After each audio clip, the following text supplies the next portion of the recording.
Hello, beautiful people. Welcome to Soul Symphony. So, I hope the information you find here helps you or inspires you if you are on your healing journey. If you are not on one, please feel free to pass it along to someone who might need it if they are on their healing journey. And if you're not on one, that's okay too. Okay. So, today I'll go over codependency. Codependency, we hear that a lot. People saying, oh, you're codependent or you just codependent. Okay. So what does it mean? Codependency is really a learned behavior. It's an emotional condition that is usually learned during childhood when we grow up with parents who are not so much available for us to parent us the way they're supposed to. Instead of being just children and enjoying childhood, we end up having to be the ones actually assuming parental roles, especially when we have siblings, younger siblings, and we end up having to be the ones taking care of the siblings. And codependency is something that children who grow up with parents with addiction, especially alcohol, drugs, um, maybe workaholics, okay, those children are more likely to actually have codependency because they don't have that parent being available because they so much engulfed into their addiction of alcohol or into work that they don't have enough time to provide a secure, loving environment to the child. So therefore, the child have to be the one taking care of siblings, taking care of themselves. So they assume that parental role that the parent should have been the one offering or providing to begin with. And so in a codependency relationship, it's mostly a taker and a giver kind of dynamic. So one person takes a lot from the other person, and the other person gives so little. So it's very unbalanced. Or, for example, it can be a financial thing where one person is the one always going to working three, four, five jobs to try to take care of the other person's needs, even though the other person might be an adult that who can actually go and work, right? They can go and work and making sure that they also provide for themselves, that they're self-sufficient at a certain level, but they don't really do it. They wait for the other person to actually do that. And codependency is can be in a financial sense, but technically it's not really the finances that is the key here. It's mostly the feeling of, oh, I don't have too much power here. I just have to wait for them to come and take care of me. Or the other person is the taker, feels like, oh, well, I can just sit and wait. They will take care of me. They will take care of me. Instead of feeling the sense of self sufficiency. Hey, I can go ahead and contribute too. They're working. I can work. I can work if it's part time, and even if it's not a financial thing, even if it's just contributing in the household, making sure that the other person does not have to be the one going to work every day, coming back home, having to cook, having to clean, having to still take care of the kids when the other person is just taking care of them. So that's another dynamic. So there is the giver who overgives financially, emotionally, physically. Okay. And then the giver is not really reciprocating it. Only one person is giving, the other person is only taking. So that's what also can create a burnout dynamic. It's burnout in a relationship. Eventually, the taker will keep feeling like they cannot do much for themselves. They feel powerless over time, more powerless. And then the giver keeps on feeling that they're stuck. They cannot do much. Even if they are trying to get out of the relationship, they feel like they cannot get out of the relationship because this other person depends so much on them that they cannot just go ahead and leave. Because if they do that, then the taker might end up in detrimental situations. So it becomes a burden. especially to the giver. And it's also called relationship addiction. People who have codependency, unfortunately, they jump from relationship to relationship and not allowing themselves to heal enough to actually address the issue, address the fact, those childhood wounds that they had that is putting them in such situations, in such place, to feel like they always have to give and give and give and give, and they don't see it as it has to be a balanced relationship, and they do not put healthy boundaries. They do not show healthy expectations. They do not show expectations at all from the other person, because when they grew up, that's something normal. You just give, and you don't wait for no one to reciprocate. You don't ask for no one to reciprocate, because that's the type of environment the giver and the taker, both of them actually will grow up in similar environments. Okay. And chaos in a household, when there is also chaos in a household, that's something that can also be detrimental, in the sense that even if the parent is someone who's taking care of the child, if there is chaos, there is it's a relationship, parent child relationship, that is not consistent. It's in and out, cold and hot relationship, that can trigger those wounds to actually be created. That can actually trigger the creation of those wounds during childhood. And then when the child grows up, we might think that's, oh, okay, that person might be an avoidant, but an avoidant, not necessarily. They might avoid asking for help. They might avoid asking for a balanced relationship, because they just want to keep peace. Because they might see it as, if I just do, I know I can control that part. I can just do and give without having to ask. Then everything will be okay. When at the end of the day, it still ends up at the same place of a burnout. So eventually, this is it's not only burnout, but it's also a destruction of the relationship emotionally, especially because it's one-sided. We feel like we're alone in that relationship, and the other person is not really contributing. And there is this lack of being able to advocate for ourselves, to tell the other person, hey, this is what I expect in this relationship, especially if it's a relationship that has been going on for years and years. It's hard to go back and ask for those rectifications. And if we do, it can bring other issues, because of that dynamic that was established since the beginning. It's very hard um, to sever that type of dynamic. So codependency, very much, it brings that sense of self-sacrifice. I can sacrifice myself without prioritizing my own needs. And sometimes it's not even conscious. It's very unconscious. We just do and do and do and give and give and give and give. And we don't really sit down and see that actually you cannot keep pouring from an empty cup or half empty cup, right? Eventually, that cup will end up being depleted.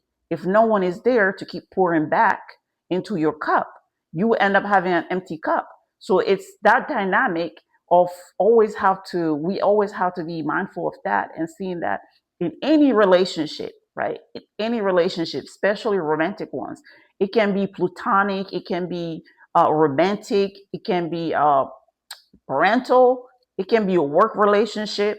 All of those relationships have the capability of being codependent.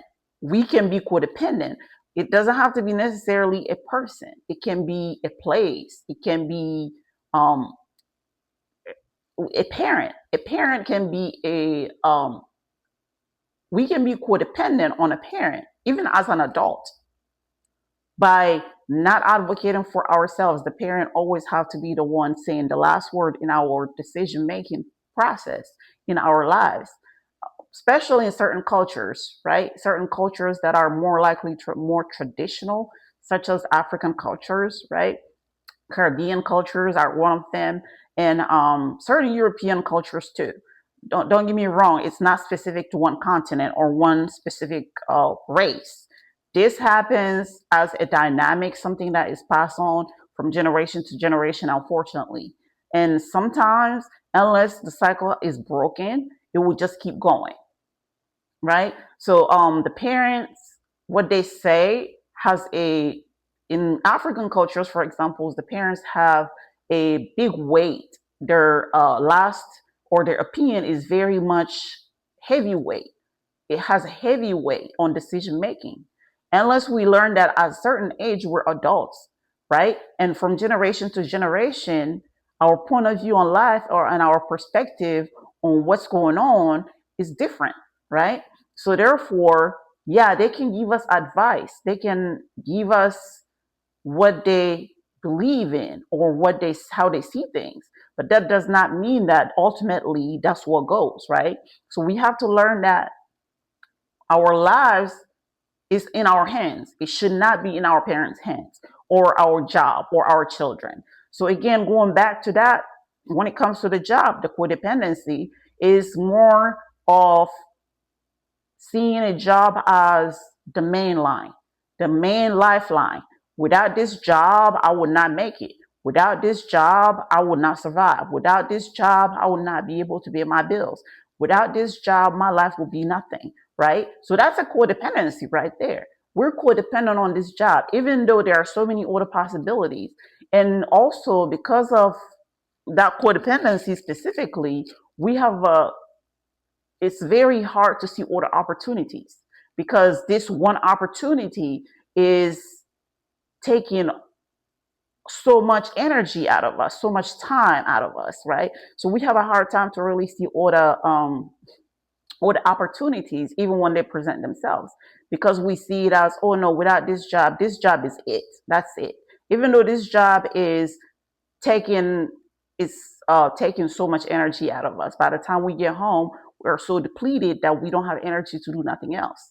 And then we have to work on the weekends. We have to work during the holidays. We have to work any and every time that we are asked to come into work, right? We don't have a life. We don't have a romantic life, or our romantic life is affected. Our children are affected because of this specific job that we don't see a way out. We see we're stuck in this job and that's it. So that's the type of codependency, right? So when it comes to also children, as a parent, again, it's going back to the same thing. The parent children relationship in certain cultures, the child can be the giver. The giver and the parent can be very much the taker. Where parents at a certain age, they will feel like, okay, I don't have to go to work. You working, you can take care of me. You don't have to. I'm not even gonna. I will not even try because at the end of the day, I'm your mom. I'm your dad. Therefore, I'm entitled to you working and coming and taking care of me. Now, don't get me wrong. A certain age, we have certain disease, we have certain illnesses, we have certain disabilities, we have certain things that parents end up with certain things that might be affecting their ability to go to work, right, on a daily basis, and especially when it comes to physical jobs, physically taxing jobs. So it is understandable to help your parents, to help our parents at a certain age, when they physically cannot go to work, right? Financially or otherwise, right? It's not a bad thing because at the end of the day, without our parents, we would not exist to begin with, right? Without, of course, God and our parents, we would not be here.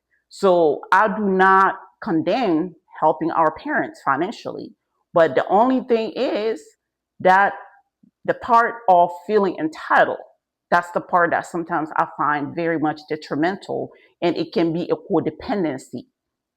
because at a certain age, and there are so many different ways to also help our parents without having that codependency dynamic. We can sign them up to different programs that help, different disability programs, different programs that help elderly, right? We can do that, and we can do our part too, but without, again, having that codependency, feeling that you have to go to work 2, 3 jobs to take care of that one parent on top of taking care of your household, your children, your own bills, right? So that's one thing that I believe that is very important, especially if culturally that's something that affects you, right? So that's something to look into. And we have the enabling part when it comes to also the parents. Some parents do, well, there is this dynamic of enabler. The parent most of the time will be the enabler, right? They will see their child, especially when it, as I just mentioned, if you are taking care of your parent or someone is taking care of their parent, right? That parent might see the child still, or the adult child still doing certain things that are detrimental to them, and still not stopping it.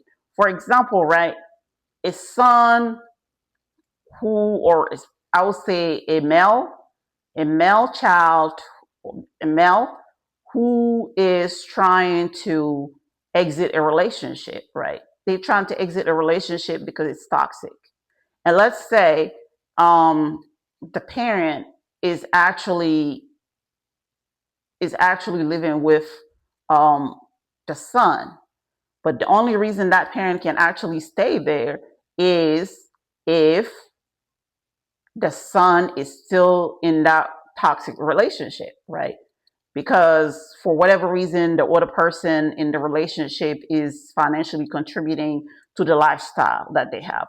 So that parent might be the enabler, pushing the son to still stay in that toxic relationship just because of the different benefits that they get. And even though sometimes, again, it might not even be a conscious thing. Sometimes it's something that is just, oh, I feel like he just has to take care of me. He has to stay in this marriage or in this relationship in order for me to be okay. Now, is it selfish? Absolutely.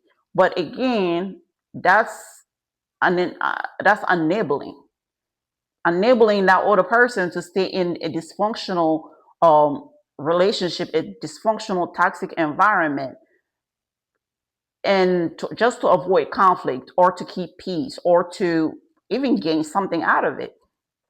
And for when it comes to also the need to control, we have in a codependent relationships, we can end up having this sense of needing to control everything so that our world does not fall apart, right? Because again, if we go back to um, the definition of codependency, I was saying that codependency is 100, well, pretty much coming from childhood, and it comes from growing up in an environment, a chaotic environment. So control is a survival mechanism for us to be able to control that environment, that narrative, that our actions, to give us a sense of order, right? So if we have that order, then we feel safe, then we feel needed, then we feel good again, then we feel validated. Then, so by needing to control, we can end up also being codependent, because without that validation, we don't really feel good. Without that environment, we don't feel good. Without that person, we don't feel that good, right? So sometimes codependency comes with all the things too that we need to work on, all the wounds. Need to control, validation, right? And then self-sacrifice is one of it, self-abandonment. So we abandon ourselves to make other people happy. We try to make peace. We don't want to create any problem. We don't want to have any conflict. And also addiction, that relationship addiction is literally another one, because from relationship to relationship, we don't give ourselves enough time to heal, to reflect on a previous relationship before going into the next relationship, because of that need to feel needed. Because after so long being the giver, there is this sense of good feeling. There's this sense of gratification for being the giver. Where there's this sense of, it's almost like a dopamine kick. Like every time you do something, you feel important. There's this sense of importance, this sense of feeling needed is what actually keeps people, unfortunately, keep going. Even though it's a wound, even though that's again the addiction, right? Any addiction is dopamine driven. Any addiction is dopamine driven. So the same as those other addictions that we have, like gambling and right, and I'm not gonna say that other one, right? But all those addictions are dopamine driven. But at the end of the day, so is codependency.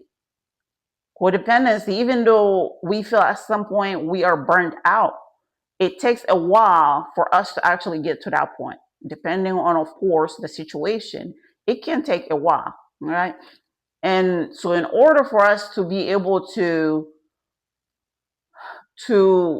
exit codependency, it is very important for us to know the origin, of course, the causes. And it's good to reflect on our life, our childhood, our different dynamics with parents, with our job, with friends, and with parental figures, with caregivers, right?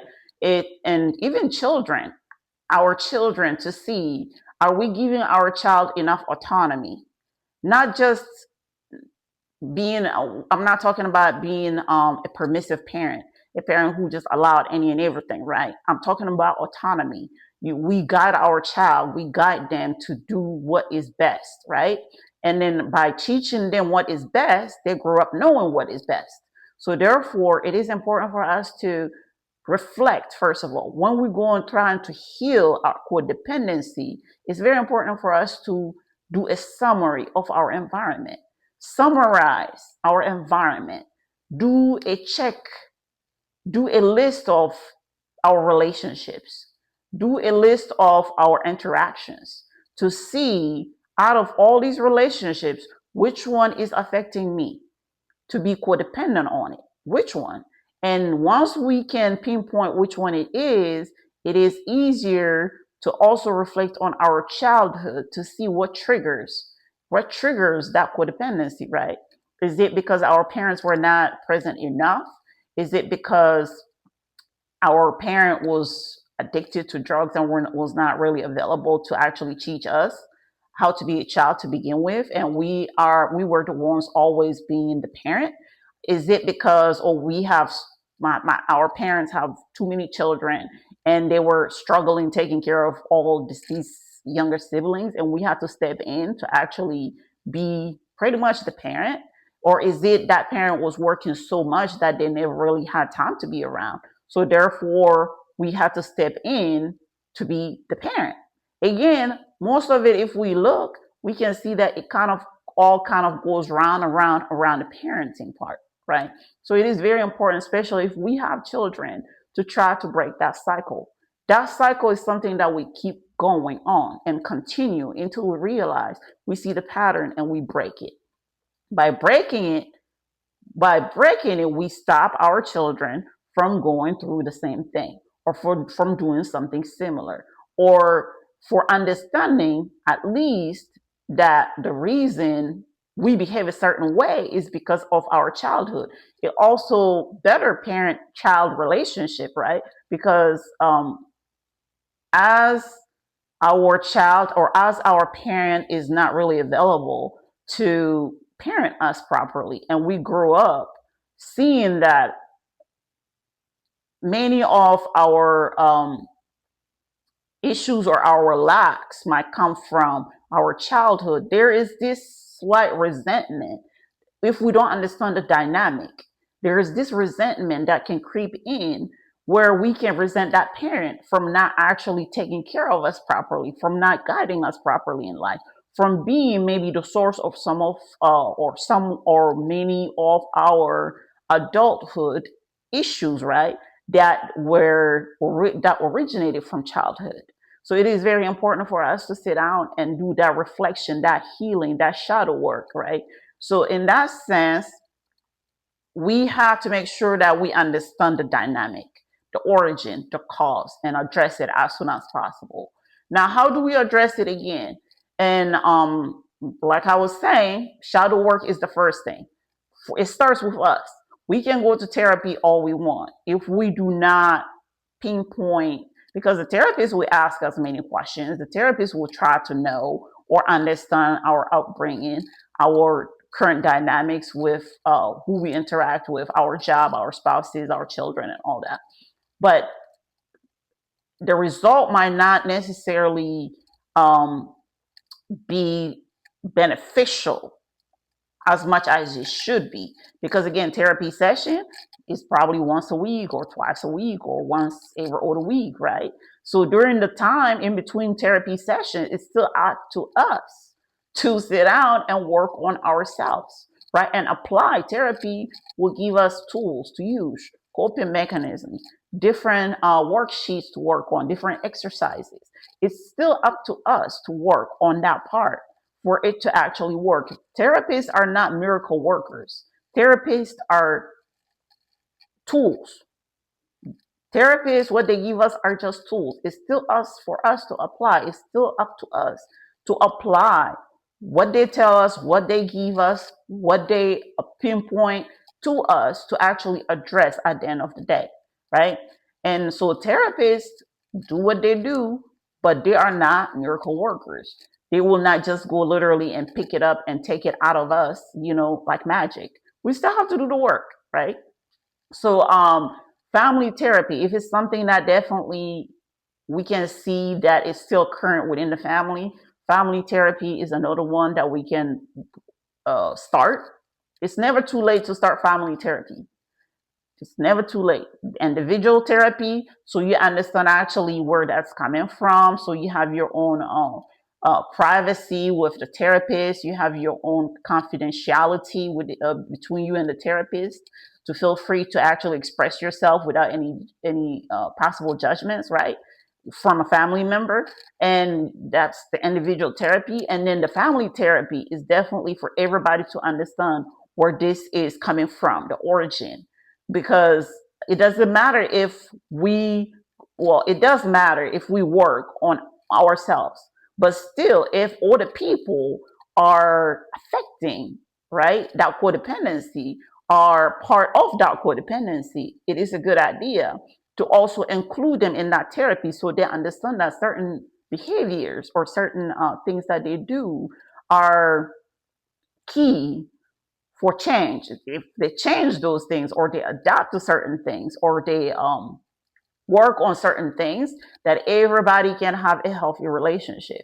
Because just addressing one person is not enough when it comes to, if it's especially in an entire family dynamic that has that codependency within it, right?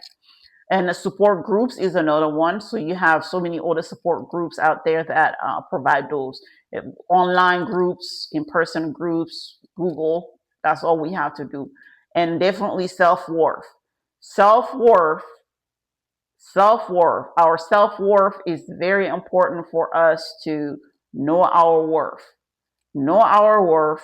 Know if we are being used for, if we know our self-worth, definitely it is important for us to be able to see our self-worth will be the key, right? Self-worth, self-love, working on that, and the self-esteem.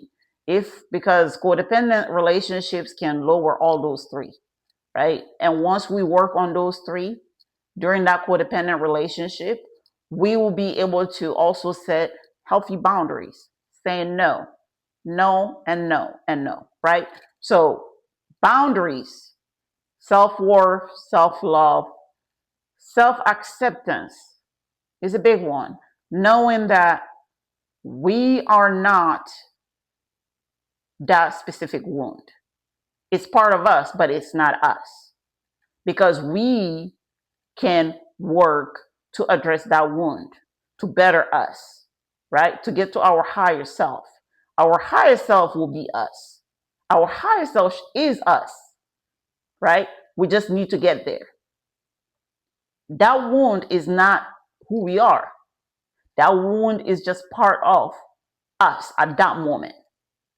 But the goal is, again, is to get to know ourselves better, to work on ourselves as much as possible to address those childhood wounds. Now, most of the time, one childhood wound is not the only one that coexists in us. We have two, three, four, five, several that coexist because it's almost like a domino effect, a cascade of things, right? So we have to be able to know which ones those are and work on it. And the only way that can happen is by reflecting, self-reflecting, going within, self introspection, very much so, and boundary setting, saying no, saying I cannot do this at this moment, making sure that we have those boundaries to protect us, right? To not allow other people to take and take and take and take and deplete us completely, where we don't even have enough for ourselves to better ourselves. We don't have enough hours for ourselves to give to ourselves, right? And then we end up with an empty cup without no one in the premises to actually fill it up. And we'll have to be the ones still filling our own cup, right? Which can take time. When, if there is, it's a reciprocal relationship, right? Give and take is balanced. We would not have to be depleted to begin with. And it's more enjoyable, right? Healthier, and it's not toxic. So it's just very much what we need to look into. Okay. So I'll go ahead and leave this here. I'll go ahead and add some links that can be helpful so that there will be a link or two. One of them will have even a quiz that you can go and take to see if you feel like you might be in a codependent relationship, right? A codependent relationship, again, is not only romantic. It can be anything, right? Codependency can be anything. It's not necessarily just romantic. So you can go ahead and take the quiz and see if you feel like take the quiz, see the results, and see basically from there what actions you need to take. Okay, from all the actions I have given. Again, this content is a self expression, right? Is a self expression, and I'm just giving out things that have helped me during my healing journey. All right. So feel free to take what works for you and discard what does not work for you. Okay. And until then, please, please, please take care of yourself. All right. Follow your routine, your healing journey routines, making sure that, you are taking care of yourself on a daily basis, focusing on self-love, self-awareness, self-worth, making sure that you are regularly going and reflecting on how you are advancing in your healing journey, okay? And make adjustments as needed, okay? So until the next time, please take care of yourself. Bye.